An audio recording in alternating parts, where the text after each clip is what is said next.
te bandeko balandi na biso ya Mukulu TV. Ngai wa bino Sandra Kabundi na émission oyo tomesana kosalela bino parfum de bonne odeur pour Jésus. Toye lisusu na masolango kaka ndenge ezalaka na habitué ya émission na biso. Boyebi na bino ye boyebi ye penza boyebi ye malamu malamu. Mais lelo tokolobela mama likambo na biso la délivrance. Kola ye mo azali prophète.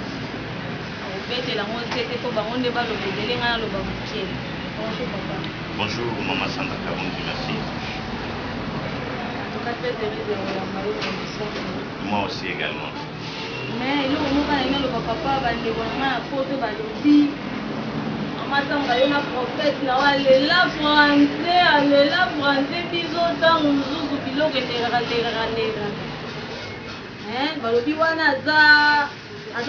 français Non, donc on aura quand même à se poster. Ah oui, vous comprenez, mais ça, mi me balinga la terre, hein, ceux qui vous comprennent, qui nous baignent en tout cas, on a WhatsApp, on a tout, on a réseau, hein, on fait ça pour balinga la terre. Papa, l'autre sur le béla, sur la délivrance. Vous en tant que prophète, délivrance, vous allez. Merci beaucoup. Donc, si nous voulons parler sur la délivrance, ils en ont branche belé, mais parlons seulement de la délivrance, c'est une liberté. C'est une liberté, donc parlons de la délivrance, c'est une liberté. Liberté. Oyo abengami po azwa liberté, eza oyo bakangi déjà. On va posséder, on va kangier, disons, quelqu'un qui est lié, quelqu'un qui est possédé, quelqu'un qui est conduit par les esprits et autres, ndemutu oyo abengami po azwa délivrance. Délivrance wana, elingi koloba mutu azalaki akokangama, baye bafungoli ye, mutu azalaki akokangama, baye balibere ye. Yango wana tokolobela délivrance. Ah oui, tu as dit à papa, neni ni mutu akoyebaki ndenge aza ya kokangama. Bon, mutu akoyebaki aza ya kokangama, eza na branche ebele oyo ekopermettre ke omonake mutu oyo aza ya kokangama. Exemple, mutu aza malade. Malade wana batraite yango na bahôpitaux, batraite yango na ndenge batretaka mutu eke ezosimba te. Pour comprendre que makambo wana ezotala ba médecin te wana esengi ke loboko nzambe ekita po esunga mutu wana afongwama na kati ya malade wana. Ok, papa, est-ce que mon Christ va kokoza ya kokangama?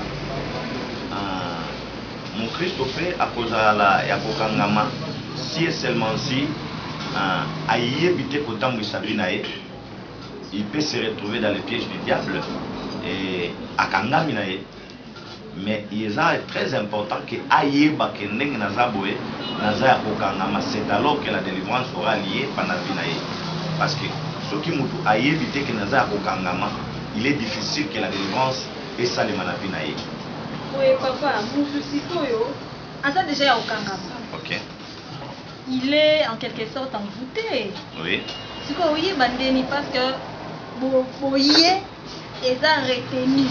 Siko aoye bandeni ndenga azawana azamokangani soki bayebisi eteke azamokangani.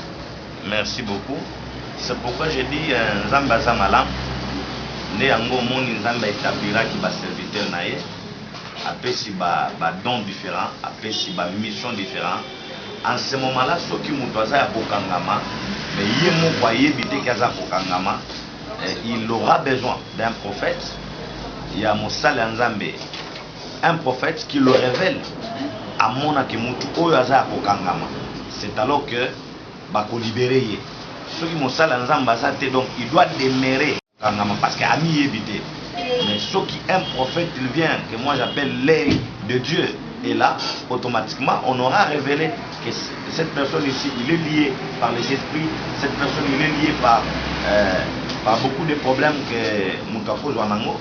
En ce moment-là, on aura maintenant cherché sa délivrance. donc neti yo batiene donc nyonso déjà baza kosepela po papa na bango amonaka sikoyo ntanga amona azoyeba déjà ke ntele aza yokangama sikoyo na ka ya motu oyo neti toloba mwana mwasi oyo to mpe sœur oyo akomisi na ba 40 asambela tro na vie sengaka bi olobi nini balobi azalaka na ngongango mpe ezokoma te azozwa kaka libala te eza kokangami papa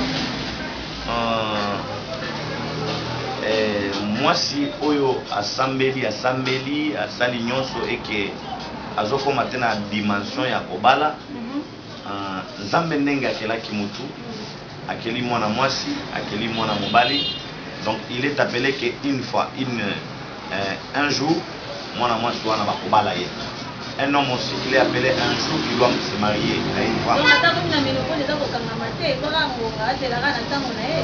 Non, je disais ceci, ce qui mwana mwasi abondeli et qui a commis na stade oyo azomona libala te il fallait déjà biso en tant que bananzambe to comprendre qu'il y a quelque chose qui ne va pas et ce qui ne va pas là c'est là où nous avons besoin de la délivrance parce que ndenge nzamba kelaki mutu mwasi na mobali mwasi il est appelé d'être marié un homme il est appelé de marier mais ce bazo comme na stade wana te donc ezana likambo moko ezo empêcher que mwana mwasi wana abala et en ce moment là c'est là que la délivrance a besoin et le cannabis à Serwana soit il y a frère Wana. Donc dans le cas consultation prophétique. Consultation prophétique parce que ce n'est pas la prophétie qui doit délivrer la personne. Mais ce qui est vrai, on dit ce qui est révélé est condamné par la prière.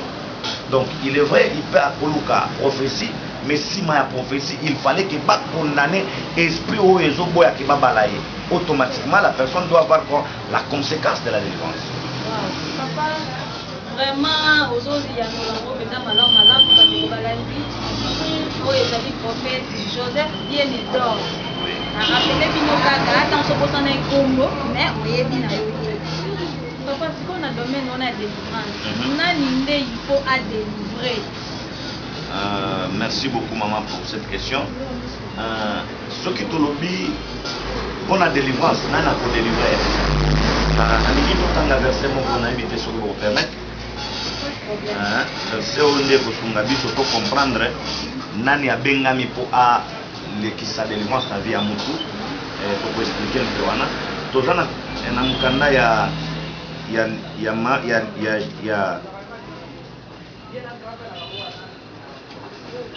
Luc chapitre 4 le verset 18 à 19 natangi na kombo na Yesu Kristo. L'esprit du Seigneur est sur moi parce qu'il m'a oint pour annoncer une bonne nouvelle aux pauvres. Il m'a envoyé pour guérir ceux qui ont le cœur brisé, pour proclamer aux captifs la délivrance et aux aveugles les recouvrements de la vue, pour en renvoyer libres les opprimés, pour lui publier une année de grâce du Seigneur. Awa eza Yesu ye moko. Jésus-Christ lui-même est en train de parler comment il est oint. Il est oint de l'Esprit de Dieu pour venir. La première des choses, il est oint. L'Esprit de Dieu est sur lui. Il lui a oint pour qu'il annonce une bonne nouvelle. La bonne nouvelle aux pauvres. On l'a envoyé pour guérir ceux qui ont le cœur brisé. Donc maman, la première des choses que vous allez comprendre dans le domaine de la délivrance, donc la parole de Dieu, c'est celle-là qui amène la délivrance. Donc la délivrance ne vient pas avec tel prophète. La délivrance ne vient pas avec tel bishop. La délivrance ne vient pas avec un mandataire, je ne sais pas comment les noms qui peuvent se donner. Ou le général et autre chose. Mais plutôt la délivrance vient avec la parole de Dieu. Parce que l'Esprit du Christ, faut d'abord annoncer la parole. Et c'est cette parole qui doit délivrer.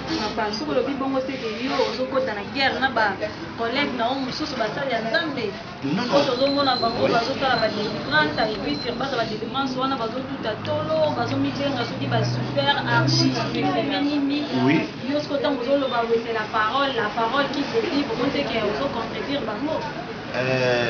Non, maman, nakanisi ke nazana libaneli ya idée na ngai.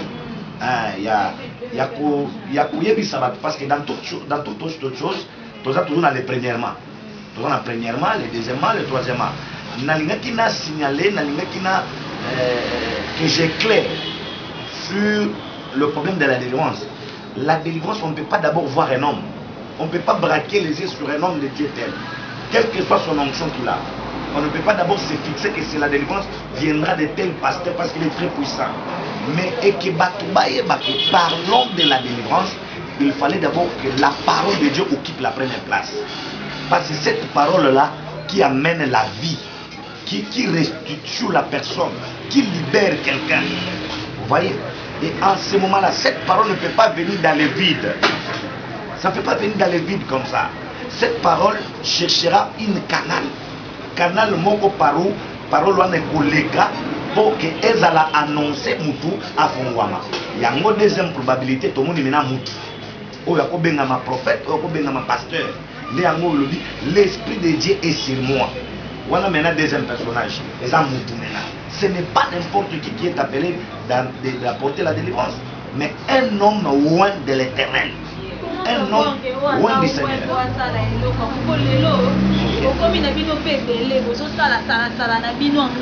Oui. Comment savoir comprendre que loin de l'Éternel? La Bible dit qu'il y aura la différence, la distinction entre ceux qui me servent et ceux qui ne me servent pas. Et on doit le découvrir comment? Celui qui est de Dieu comprend ce qui est de Dieu. Et celui qui n'est pas de Dieu ne comprendra pas ce qui est de Dieu. Donc, très facile pour Oyo Abengami Nzambe, Oyo Azana semence à Bonzambe, à quoi il va distinguer que Awa est Nzambe, Awa est Nzambe. Ah, papa, quand on va faire nous, comment on va faire Nabino bon?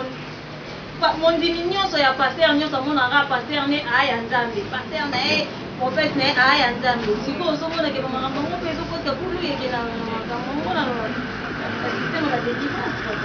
le système de délivrance et pourquoi ça pour lui et qu'il n'est pas mais les amakambo ya sikate parce que Christ nous avait déjà prédit qu'il y aura le faux prophète, ils viendront à mon nom, ils prophétiseront, ils chasseront des démons.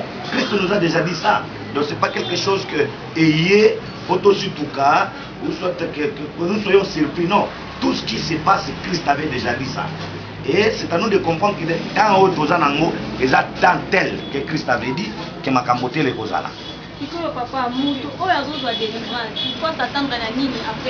Oh, ça c'est bien, ça. C'est la question que j'attendais d'ailleurs. Que le Seigneur soit loué. C'est la question que j'attendais par rapport à quoi? Mutu akoyeba que je suis délivré. La délivrance, ce n'est pas tomber, maman. Parce qu'il y a beaucoup de personnes qui se rendent compte ou qui ont fait des erreurs en croyant que la délivrance, c'est lorsque l'onction est libérée. Alors vous allez dire, ah, pasteur, yo, asana ba délivrance. Parce que parce qu'il y a des personnes qui crient, il y a des milliers de mois bima, etc. Vous voyez de telles choses, maman. Alors quand ça se passe comme ça, les gens disent qu'il y a la délivrance. Or, ce n'est pas ça la délivrance. La délivrance, c'est un changement. Pour la délivrance, il fallait tout le monde un changement quelconque. Un exemple typique. Mutu azaraki na milimo ya bunumba. Batutu baebike oyo azandumba, donc bien autorisé. Mais lobi bamoni azandumba de soute abandi koyembela nzambe. Là on dit elle est délivrée.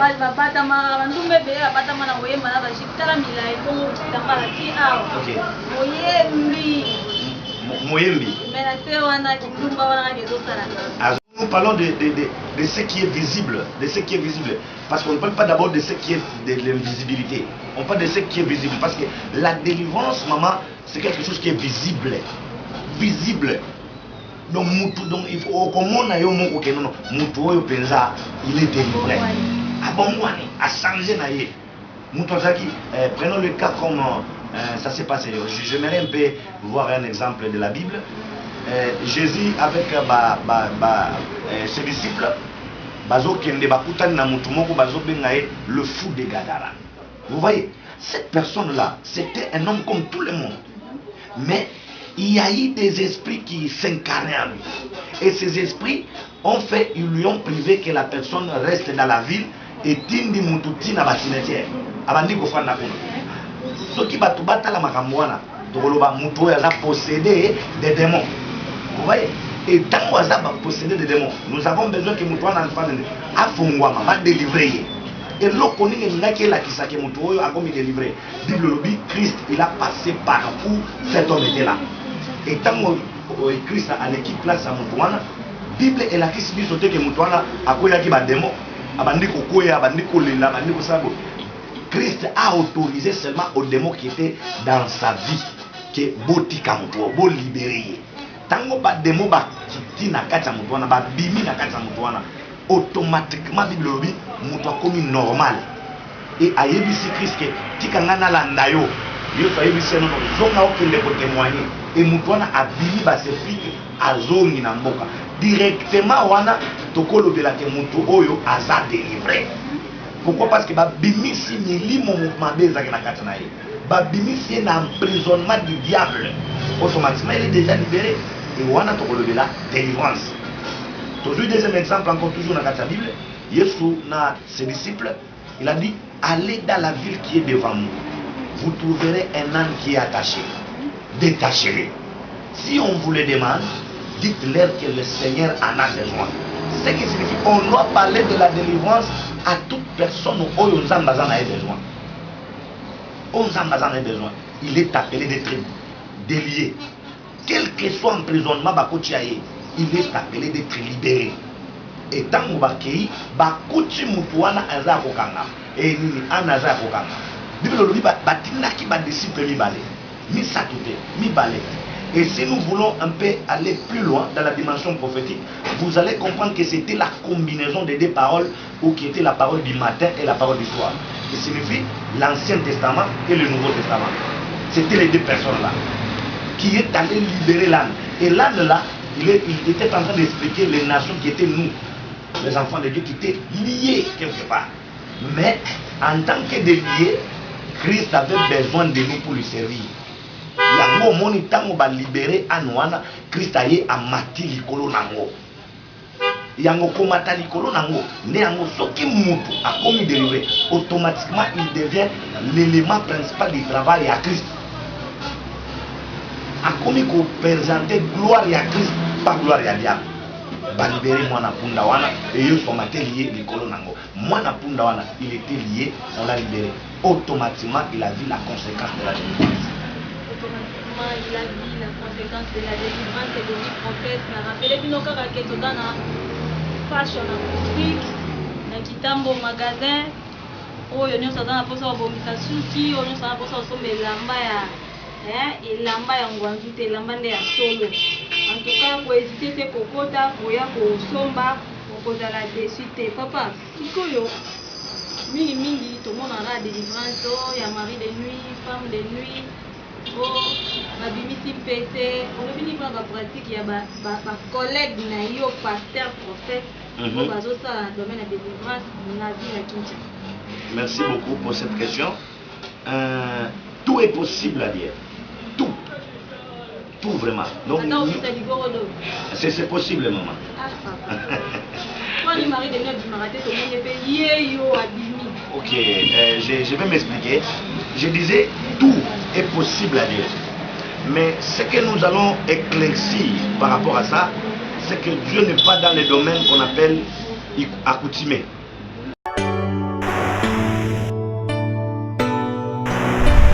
Un Dieu multisystème. Il est un Dieu, donc multisystème, je dirais ça. Ceux qui pratiquent mon au Salema est comme une mode de vie. Ou il faut déjà que ce n'est pas Christ. Ou ce n'est pas Christ. Mais tout ça peut se faire. Quand sur le non, pour un nini mari de nuit, tout le monde a caillé beauté, mais on peut voir qui gordo, on peut voir ça visiblement. Nini, quelque chose qui a été introduit spirituellement doit sortir spirituellement. Quelque chose qui a été introduit physiquement peut sortir physiquement. Vous voyez ça? Et ça n'a pas tout à l'alimabe. Admettons un exemple typique. Moutou à l'alimabe, mon nom va confondre. Et ça n'a pas tout à la caboye maman. À l'alika, mon nom va confondre maman boye. Pesaye, à côté pas. Est-ce que tu Pesaye à côté là. Papa, on est à délivrance quand même. Non, voilà, ça n'a pas qu'on voilà, na niveau d'abord l'église, bah il va camboire là. Moutou la moutou, non, n'a évité na méline. Bon, il fait semblant, il ne sait rien. Et le Kwana est envahi par les esprits maléfiques, par un noki, quelqu'un qui a famille, ou soit ami, camarade, etc. Batine le Kwana meli. Moutou a négligé quand il est mais ayoka quand même le Komo que non, le mot est cotingaï mais n'éviter les animes. À sali semblant, il commence à vivre et tout ça. Mais le Kwana est que la katia nous autres on a. Ça commence à influencer le Komo hôtel, je ne sais pas. Les bandits peut-être qu'on bébé ça, qu'on botanaye, à botakate. Il vit une vie vraiment à sa ligne sur toi à Bota. À quel comment on médecin ça ne va pas. À quel comment on va ça ne va pas. Mais un jour tel, il se rencontre avec un homme de Dieu qui est loin. C'est ce que j'avais dit. Il est loin du Seigneur. Il a le mandat et la commission de Dieu. Alors, Moutouanza Mewana a sali ba prière. Il a fait des déclarations. Et tant que nous avons des déclarations, on a parlé du Seigneur. Zamba Fongole Miso Keno Moutoyo. Et là, on a Bétel, Nako Monango. Et à ça lui prier. Mais là, on a oublié maman, il en empêche. Bon, na le but de que koloba. So na bina la ndara idée wana. Oui. Oyo lobeli. Donc non toroke ko ndima ba pratique ba pasteur mususu ba prophète mususu ba zalaka papa et maman et omoni lokola obimaki na mobile mo ya transmettre ki ba super mais ya molimo. OK. Faut kanga pena zala na yo bonga mona tenda ngo donc soki na. Na kobenda ngo. Na lobila kembela. Na contexte wana donc. OK. Donc dimela ba papa. Non maman, vous savez moi na Nzambe ayebaka azwaka vinaye atambwisaka ngo na liloba Nzambe. Donc que ça soit une forte prophétie, une dimension élevée à prophétie, il fallait d'abord étambola na maloba Nzambe. C'est alors que je serai capable à kondima eloko mutu à proposer quel que soit onction à mutu, quel que soit onction qui pasteur na ye. Ba kotisa ki yango ser pour ka ngai kaka. Ngai ka so na taki prophète ngepa na maloba makembe se kaka po e biba so na balandi we de mission boy izenga bi mo ndenge de kaka. So na taki prophète ngepa. Mais ngai loba ke donc il faut kaka yango po edi. Non, mutu oyo akoyoka yo en tant que prophète, ce que aza mwana Nzambe, il ne le fera pas parce que aza na parole. Yango na bisa que la délivrance, on ne peut pas parler de la délivrance face d'abord à l'onction, mais face d'abord à la parole. Parce que c'est la parole qui libère. Processus à délivrance et il y a quand même inspiration et bébé. Comme je viens de vous dire que Dieu il est multisystème. Yango zomo na Christ au lieu que abonne la pona mutu seulement ou déclarer seulement que tu recouvres la vie, mais accueillir à sali poto à tiena miso à mutu par rapport à lui que néo sokola nini ezanga ki Christ pour a déclarer seulement délivrance à miso na ye nini ezanga ki Christ a touché malamo kwa mona mais à sali cérémonie. Mais au Komona, ce n'est pas la même chose qu'il était en train d'utiliser à chaque fois qu'il fallait qu'il appelle ça bon moïmi soit mon. Maintenant, tokoyeba bato lokuta ndengini bato mabe. Soki bazui ba pratique wana comme coutume na bango. Pour ça la mutu prier, il faut kaka kigoro ebima. Oh, il faut nani ebima. Sans ce moment-là que tu dois découvrir mutu oyo azaya nzambede. Parce que Dieu est le système, il ne peut pas travailler avec un système quelconque, non. Zambazana coutume, il est en dehors du coutume, il peut aller aujourd'hui à l'Obikaka. La personne est l'église, il peut dire, il peut le toucher. Donc il y a ma formule un peu belé délai, Oyo Christ à Salaka, Oyo Basali Anzambe, Ouan de l'éternel, et aussi ils vont commencer à travailler de cette manière, pas na kata coutume, Ouana déjà les Amakamwanzambe. Ouana déjà les Amakamwanzambe, Bandeko Balandi, Toto qui est malembe, vers sous la émission Natiso, ceux qui vont dans la question, ceux qui vont dans la préoccupation, appelez-nous tout, beaucoup mais la biso na WhatsApp. Plus 243 900 810 627. Papa, oui. Comment faire pour conserver délivrance? Comment faire pour conserver délivrance? Délivrance, tu conserves au moment où tu conserves parole en Zambie. Parce que un jour, Christ a dit qui vous a ensorcelé. Vous avez commencé bien, mais vous finissez mal. Pourquoi? Parce que les gens commencent bien avec la parole de Dieu, mais en coup de route, donc pour conserver la délivrance, la première des choses, il faut que d'abord tu conserves et tu conserver bonzamé na kati na biso. Yango ne ko permettre que tu conserver délivrance na la vie na biso. Yango ne permettre que délivrance est demeurée chaque jour na vie na biso parce que parole est ali permanente. Si les paroles les a permanentes et que c'est difficile de conserver délivrance pour ce jour-là. Ah oui, ma parole le prophète est tellement ébélé que la vie nous est pour continuer quand la maman dit que mon ambition est délivrance. Oh yo papa moi liloba moi résumé et puis moi mbote pour un réalisateur à d'autres qui a bien que bon mon ambition faisait communication. Merci beaucoup. Na lingina yebisa bana nzambe. Nous sommes appelés de comprendre que au moment où les kisabi non angai est un moment très difficile, mais un moment très prophétique par rapport au dit de Christ lui-même, qui aura le temps où il y aura des gens qui viendront en son nom, ils prophétiseront, ils chasseront des démons, ils feront des grands travaux et autres, mais et que moi Nzambe oui pour distinguer nani azaya Nzambe na nani azaya Nzambe et l'okoni ne kosunga biso to yeba moment wana c'est par rapport à sa parole. Alors délivrance autour de là yeba depuis le lot que délivrance c'est ça qu'on peut attaquer. Yeba déjà le lot que délivrance c'est ça pour crier que mais délivrance c'est un changement total pour comme on a dans la vie à mutu yango ko de la que délivrance c'est salemi. Alors nazo souhaiter na moi Nzambe nyoso on a minute azana na ba possession ya famille na ba possession ya quartier na ba possession ya entourage camarades etc.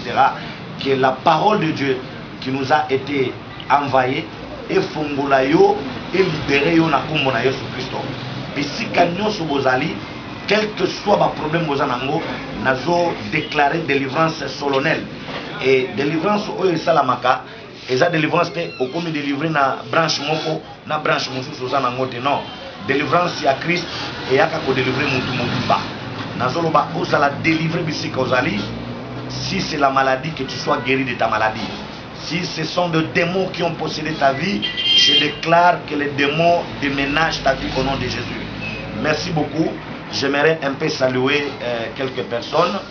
Nazo Pesambote na un camarade, un ami vraiment personnel, le prophète Eli Issa, partout où il se retrouve. Je m'avais aussi salué ma maman présidente, maman Sarah, là où il est, mon coordinateur Cédric Djenedor.